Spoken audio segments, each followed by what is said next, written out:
राम राम टाबराओं।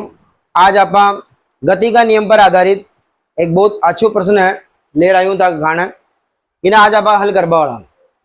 ये प्रश्न में कही कह रही अपन है कि तीन गुट का ए बी सी ये चित्र के अनुसार जुड़ेड़ा है और या का मध्य कटे भी घर्षण न लाग रही हो। ठीक है, इसको मतलब कि यहाँ में जो घर्षण है वो घर्षण कतरो है, जीरो है। ठीक है, तो घर्षण गुणांक यहाँ सबके लिए कतरो हो गयो, जीरो हो गयो। और अपन ए बी सी तीनों गुटका के मध्य जो त्वरण लाग रही हो त्वरण अपन की करनो ज्ञात करनो। ठीक है, तो देखो आप पहली ब्लॉक नंबर ए ने देखा तो ई ब्लॉक पे एक गुरुत्वाकर्षण बल लागी कटी ना नीचे की साइड में।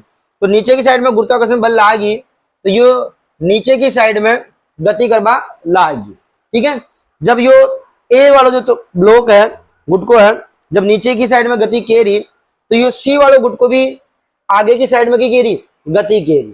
ठीक है, तो आप माना ये जो ए वाला गुट को है वो ए त्वरण के साथ गति कर रही है तो ये जो सी वाला ब्लॉक है गुट को है वो भी ए त्वरण के साथ के रही गति के रही। ठीक है, अब हम बात करें बी वाला ब्लॉक के बीच में। तो बी और सी वाला ब्लॉक के मध्य कहीं भी घर्षण न लाग रही हो तो बी वाला ब्लॉक पर तो कहीं त्वरण लाग ही कौन है क्योंकि बिना घर्षण का ये गति न करे सी के साथ। ठीक है, तो बी वाला गुटका पे तो त्वरण सीधो सीधो अपन मिल गयो कि ए बी बराबर हो गयो जीरो।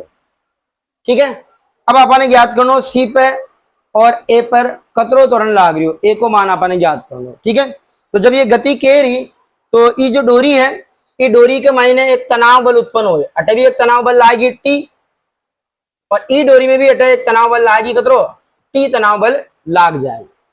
ठीक है, अब इस तनाव बल के आधार पर अपन एक समीकरण बनावा। पहले अब ब्लॉक नंबर ए ने देखा तो ये जो ब्लॉक ए है जिसको द्रव्यमान m है। ठीक है, वो ब्लॉक गुरुत्वाकर्षण के कारण नीचे की ओर जा रही हो। ठीक है, तो नीचे की साइड में इसमें एक बल लाएगी mg कतरो लाएगी mg और ऊपर की साइड में एक तनाव बल लाग रही है t। ठीक है, तो अब यहाँ का दो को जो परिणामी बल आई ठीक है वो परिणामी बल के कारण यो नीचे की साइड में गति के रही तो परिणामी बल आ गया आपके पास एम ए ई त्वरण के साथ यानी ई बल के साथ परिणामी बल के साथ ये नीचे की साइड में गति कर रही हो। ठीक है, तो आप समीकरण बना ला कि एम जी माइनस टी बराबर एम ए होगी आपकी समीकरण नंबर ए। यह होगी ब्लॉक ए के कारण। अब आप ब्लॉक सी पे देखा तो देखो ब्लॉक सी पर एक ही बल लाग रही हो इसको द्रव्यमान m है और इनमें एक ही बल लाग रही हो तनाव बल t। ठीक है, और इस तनाव बल t के कारण इनमें जो त्वरण उत्पन्न हो रही हो कितना त्वरण उत्पन्न हो रही हो ए त्वरण उत्पन्न हो रही हो। ठीक है, तो ये जो तनाव बल है वो कितना हो गया एफ टी बराबर एम ए टी बराबर कितना हो गया एम ए क्योंकि m द्रव्यमान को जो गुट को है ए त्वरण के साथ गति के रही तो बल कितना हो जाए टी बराबर एम ए।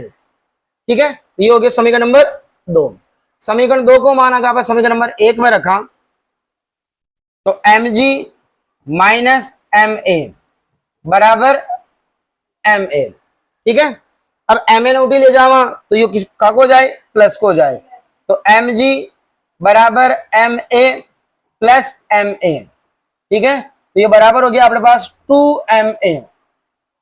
ठीक है ना, तो एम ए एम कट जाए तो ए को मान सीधे सीधे आप खाना कही आ गयो ए बराबर आ गयो जी बटे 2 कतरो आ गयो जी बटे 2।